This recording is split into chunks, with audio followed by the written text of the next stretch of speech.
Okay, ladies and gentlemen, we have one act left in the first part of the show. So, folks, you all ready for your last act in the first part of the show? Okay, ladies and gentlemen, please on stage your last act in the first part of the show, Mr. Andrew Dorman.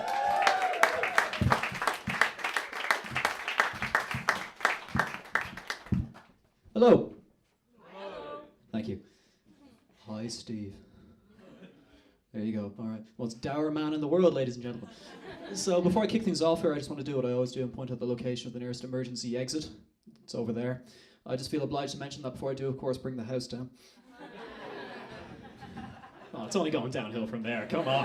That's gold. So a little bit about me. My name is Andrew. I used to work in McDonald's, but I decided to quit that shit, and now I stand on stage and tell jokes. Well then, someone's loving it. Improv. Anyway. So this does mean that the only two things I have on my CV are amateur stand-up comedian and fry cook. That's the same CV as SpongeBob. So if anyone's hiring, do let me know. I do have one thing that SpongeBob doesn't have though. Epilepsy. Because he'd never have an episode of SpongeBob where he has epilepsy. There would just be bubbles everywhere. And if that light starts flashing, well, you guys are in for a treat. Let me tell you. I'm a class breakdancer. Body popping, it's hot. Anyway, the other thing I have that SpongeBob doesn't have is a degree in history, which, I mean, clearly, I look like a fucking dork. But you can tell a lot about a country by their history, and it's something that I've noticed a lot, that a lot of things like stereotypes and stuff are grounded in history. Like, for example, we have some Americans in America. They don't tend to take things very rationally. They do tend to overreact a lot. It's not your guys' fault, though, because there's an event in American history that really sums this thing up. It's called the Boston Massacre. Now, that sounds like quite a big deal. How many people do you think were killed in the Boston Massacre, my front row friend? 20. You're close. The correct answer? 6. Let's put this into a little bit of perspective. The Irish had a period of 30 years. 50,000 people were killed, wounded, and made homeless. We call that the Troubles.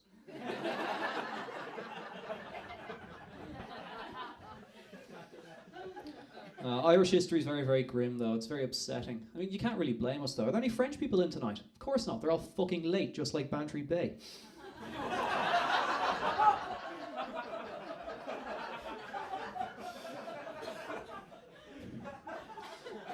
There's bound to be some English people in the room as well, given they never know when to leave.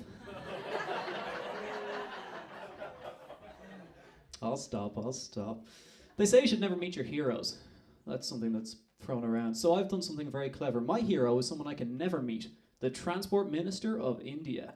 Yeah. That's because this man is the world's greatest incompetent, and he still has his job. Allow me to explain. So there's a culture in India of people who, when they go to work, instead of getting in the train, they climb physically on top of the train. Okay, and then that's how they get to work. It's really fascinating to see. But this guy, this idiot, recently decided that the train lines in India are too damn slow. So he decided to upgrade them with some Japanese trains called bullet trains. Bullet trains travel at 300 kilometers per hour. He didn't tell anyone.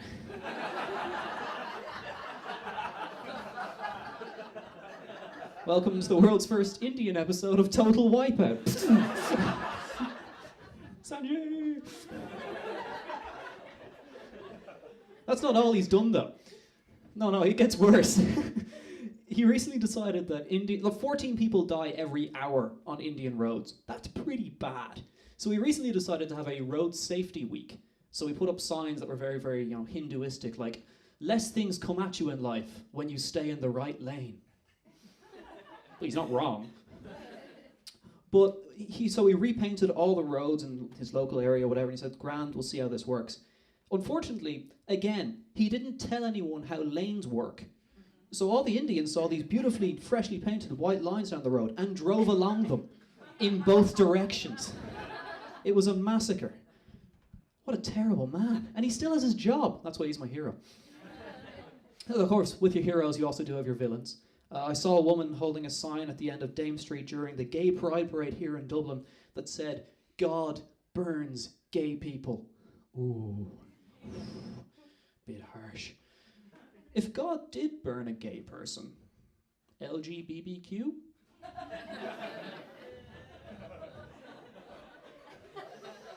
But it got me thinking, why is it that, this woman was so angry about it? Obviously, it's probably down to religion.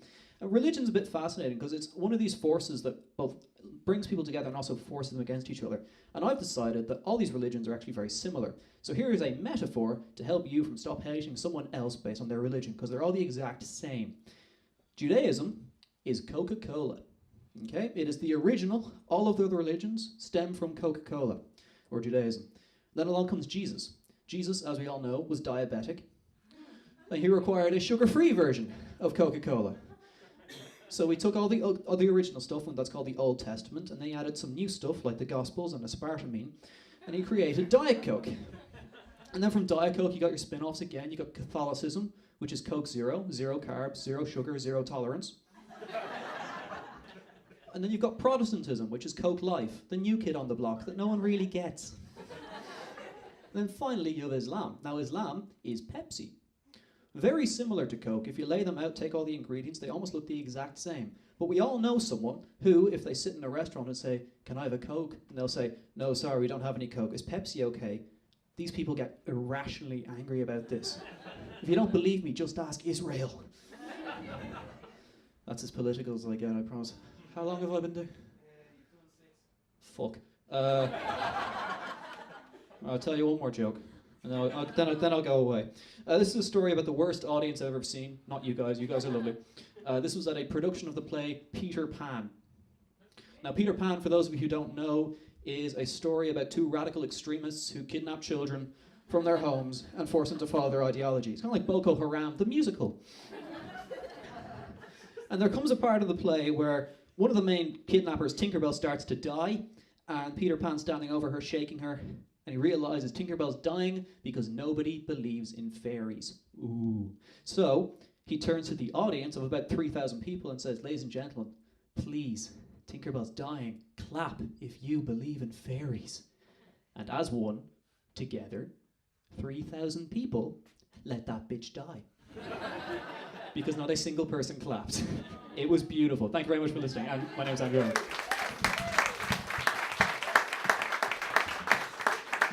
Andrew Dorman, everybody!